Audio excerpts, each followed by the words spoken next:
मुंबईत राहायचं आणि सकाळी धावपळ करत लोकल पकडताना किंवा ऑफिसला जाताना रस्त्याच्या कडेला गरमागरम इडली वडा किंवा डोसा खाणार नाही असा एकही मुंबईकर शोधूनही सापडणार नाही. पण मित्रांनो, ज्या इडली वड्याला तुम्ही स्वस्त आणि मस्त म्हणून आवडीनं फस्त करताय तोच नाश्ता तुमच्या आरोग्यासाठी अत्यंत घातक ठरू शकतो. अन्न आणि औषध प्रशासन म्हणजेच एफडीएचे आयुक्त तुकाराम मुंढे आता पूर्णपणे ऍक्शन मोड मध्ये आलेले आहेत. तुकाराम मुंढेंची नजर आता थेट मुंबईकरांचा जो आवडता नाश्ता आहे त्याच्यावरती पडलेली आहे. मुंबईतल्या रस्त्यांवर मिळणारे बहुतांश इडली वडे हे नेमके कुठे आणि कशा पद्धतीनं कोणत्या वातावरणात बनतात याचा एक धक्कादायक खुलासा आता समोर आलेला आहे. आणि त्यामुळे आता भेसळखोरांचे कंबरड मोडल्याच्या नंतर आता तुकाराम मुंढेंची नजर आता थेटपणे इडली वड्यावरती पडल्याचं चित्र पाहायला मिळते. खरं तर हा सगळा प्रकार काय हेच आपण या व्हिडिओच्या माध्यमातून समजून घेणार आहोत. नमस्कार, मी राजरत्न जोंधे आणि तुम्ही पाहताय टॉप न्यूज मराठी. राज्यभरामध्ये एफडीएचे आयुक्त तुकाराम मुंढे यांनी धडक कारवाईचे सत्र सुरू केलेले आहे. तुकाराम मुंढेंनी गुटखा माफिया असतील किंवा भेसळखोर असतील त्यांच्यावरती कारवाई करत अक्षरशः त्यांचं कंबरड मोडलेलं आहे. आणि त्यामुळे तुकाराम मुंढे यांचं पथक येईल या भीतीनं अक्षरशः दुकानदार, हॉटेल चालक अक्षरशः आपल्यावरती कारवाई होईल या भीतीनं थेटपणे दुकानांना आणि हॉटेलांना टाळं ठोकून पसार होत असल्याचं चित्र सध्या राज्यभरामध्ये पाहायला मिळत आहे. आणि त्याचमध्ये आता एक अतिशय महत्वाची बातमी पुढे आलेली आहे आणि ते म्हणजे आता तुकाराम मुंढेंच्या निशाण्यावरती इडली वडा हा जो नाश्ता आहे, जो सर्वांचा आवडीचा नाश्ता आहे, तोच आता तुकाराम मुंढे यांच्या निशाण्यावरती आल्याचं चित्र पाहायला मिळते.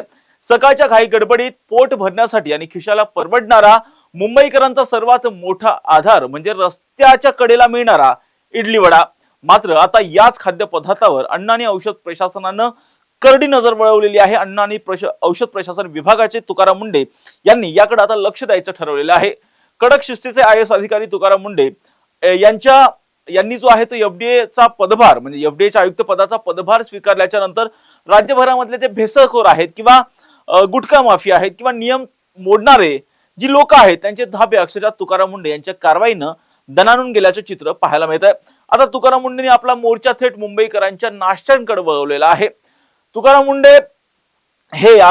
मुंढे येतील, कारवाई करतील या भीतीने अक्षरशः आधीच या सगळ्यांचं कंबरड मोडलेलं असताना आता मुंबईच्या रस्त्यावर किंवा गाड्यांवर किंवा छोट्या हॉटेल्समध्ये विकले जाणारे बहुतांश इडली वडे हे धारावी मधल्या अत्यंत दाटीवाटीच्या आणि अस्वच्छ वातावरणामध्ये तयार केले जातात अशी माहिती मिळते. आणि हे पदार्थ कोणत्याही अधिकृत कारखान्यात किंवा परवानाधारक ठिकाणी बनवले जात नाहीत, तर ते थेट झोपडपट्ट्यांमधील घरांमध्ये म्हणजेच अनाधिकृत होम किचन मध्ये तयार केले जातात.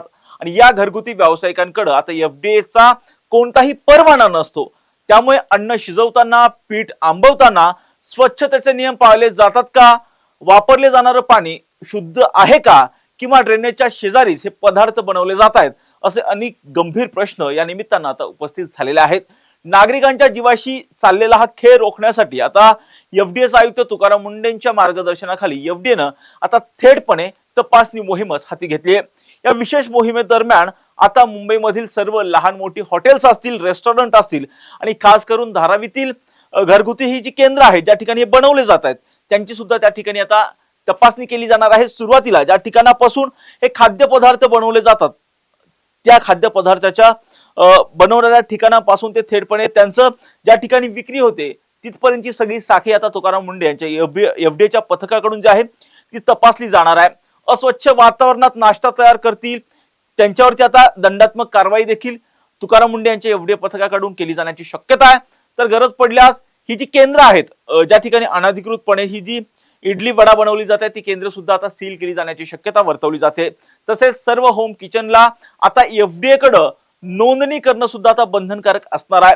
मुंढेंच्या या आक्रमक पवित्र्यामुळे अन्न भेसळखोर असतील किंवा अस्वच्छता पसरवणारे हॉटेल चालक आहेत त्यांचे धाबे अक्षरशः दणाणल्याचं चित्र पाहायला मिळते.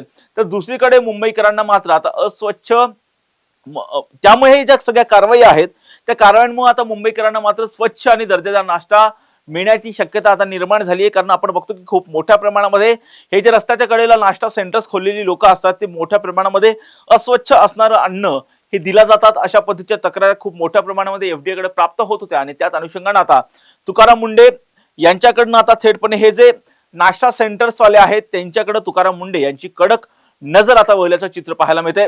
तुकाराम मुंढे जेवढ्या कडक शिस्तीसाठी ओळखले जातात तेवढीच कडक कारवाई आता मुंबईतील नाश्ता बाजारावरती होणार आहे का हे पाहणं आता महत्त्वाचं असणार आहे.